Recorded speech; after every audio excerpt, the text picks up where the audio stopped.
রাজ্যের মন্ত্রী সাবিনা ইয়াসমিনের এরপর বিজয়া সম্মেলনীতে বিতর্কে তৈরি হলো।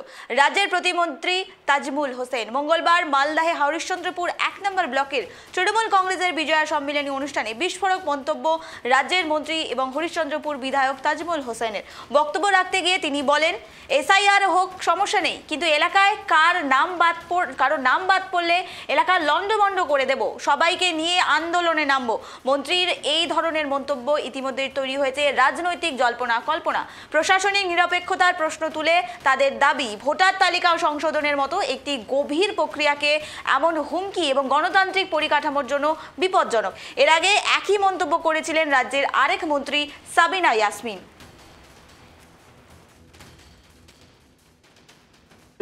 এই এসআইআর আমরা বিপক্ষে নয়, কিন্তু পুরো যদি আমাদের যারা যে কোনো একটা ভোটার তালিকা থেকে একজনকে যদি বাদ করে, তাহলে আমাদের এই হরিশ্চন্দ্রপুরের সমস্ত লোক এবং আমরা হরিশ্চন্দ্রপুরকে লন্ডভন্ড করে দেব। যদি এসআইআর করো, কিন্তু একজন যদি আমাদের ভোটারকে যদি তালিকা থেকে বাদ দেওয়া হয়, তাহলে আমরা হরিশ্চন্দ্রপুরবাসী সবাই একসাথে আমরা আন্দোলনে নামবো, এমনকি আমরা হরিশ্চন্দ্রপুরকে লন্ডভন্ড করে দেব।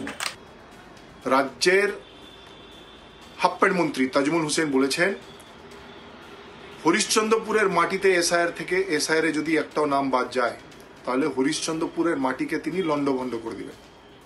আমরা দুদিন আগে একই কথা শুনলাম, মোথাবাড়ির বিধায়কও একই কথা বলেছেন, তিনিও আবার রাজ্যের মন্ত্রীও বটে।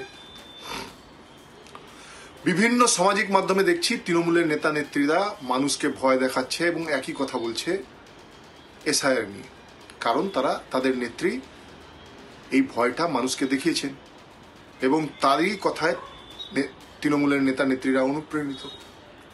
দেখুন, এসআইআর তো হবেই।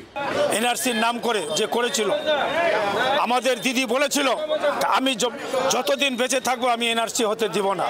তো সেই হিসাবে আমাদের মানবিক মুখ্যমন্ত্রী মমতা বন্দ্যোপাধ্যায় বলেছেন যে এসআইআর যদি হোক, কিন্তু একটা নাম যদি ভোটার তালিকা থেকে যদি বাদ হয়, তাহলে আমরা সারা পশ্চিমবঙ্গব্যাপী লোক আমরা দিল্লিতে গিয়ে আন্দোলন করব।